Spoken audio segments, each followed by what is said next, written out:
Let's be honest for a second. How many times have you answered, "How are you?" with a quick, "I'm fine, thanks"? Probably hundreds, right?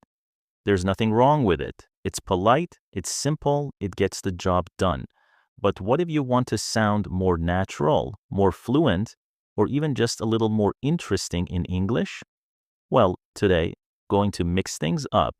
We're going to talk about not just different ways to answer, "How are you?" but also all the cool, natural, and even advanced ways people ask this question in real life. Now, before we get into creative ways to answer that question, let's rewind for a second. People don't always say, "How are you?" in the same way. There are loads of variations, especially in casual conversations. You'll often hear someone say, "How's it going?" or "How are you doing?" If someone's a bit more relaxed, they might just say, "How you doing?" dropping the R. It's super common in spoken English, especially among friends or colleagues. Sometimes it gets even shorter. You might hear, "You good?" or "Everything all right?" These are basically the same thing as asking how you are, just with different words.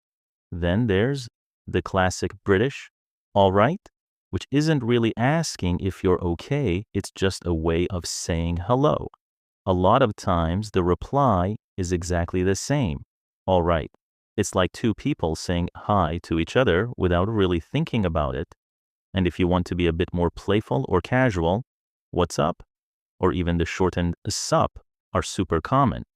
You'll hear this a lot in American English, and it's often used with close friends.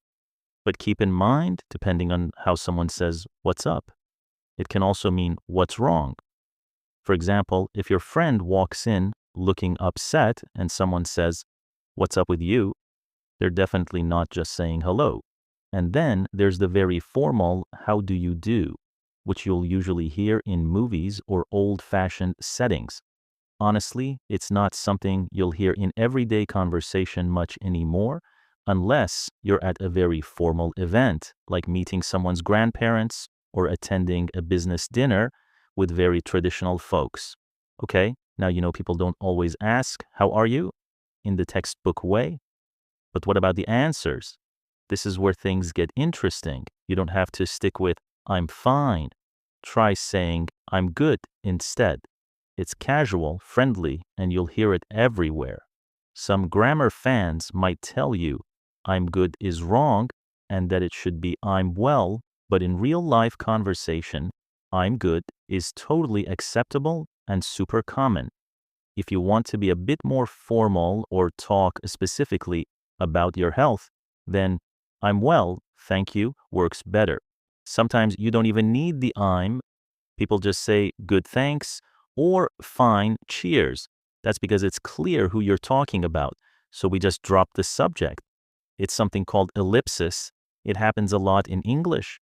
Now, if you want to sound more natural and a bit more expressive, try saying things like "pretty good," "not bad," or "can't complain."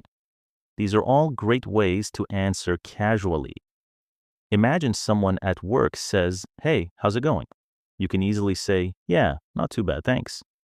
It sounds friendly, but still honest. "Can't complain" is another favorite. It sort of means things are okay, not amazing, but you're not going to whine about it. British English, especially in the North, has its own charm. You might hear someone say, "Mustn't grumble," instead of "I'm fine." It's got a slightly humorous tone, like, "Life could be better, but I won't complain." Now imagine you're going through a rough patch, but still want to keep things light. You might say, "Hanging in there," or "getting by." These phrases show you're surviving, even if things aren't great. Let's say you've been super busy with work and someone asks, "How's everything?" You could answer, "Honestly, just getting by." That tells them it's been tough without going into all the details. Sometimes people want to be honest without being dramatic. They might say, "Been better," or, "Oh, that last one's interesting." You say, "Oh, and then trail off or give a little story like, "How's it going?" "Oh, had a bit of a crazy morning, missed the bus, spilled my coffee," the usual. If someone asks, how things are going in your life overall and not much has changed, you can simply say, same old or same old, same old. It's a great casual response. Imagine you run into a friend you haven't seen in a few months and they say, been up to much? You could smile and reply, no, same old. Now let's talk about what happens after you give your answer. Most of the time, you'll ask the other person how they are in return. You don't always need to say the full sentence like, and how are you? You can just say you or yourself, like, not bad yourself. It's short, informal, and totally natural. In some cases, people add a bit more detail to show genuine interest. For example, not too bad. How are things on your end? Or, how's everything with you these days? These are great, especially if you haven't seen the person in a while. And finally, when you're feeling amazing and want to spread some good vibes, you can say something like, never better, or I'm doing great. These responses are full of positive energy and perfect for when life's treating you well. One more little tip for learners. Sometimes when someone asks, how are you? They're not really asking for a detailed answer. It's more of a social habit than a genuine question. This is called phatic communication. For example, if a cashier at a store says, hey, how's it going? You can just smile and say, good, thanks.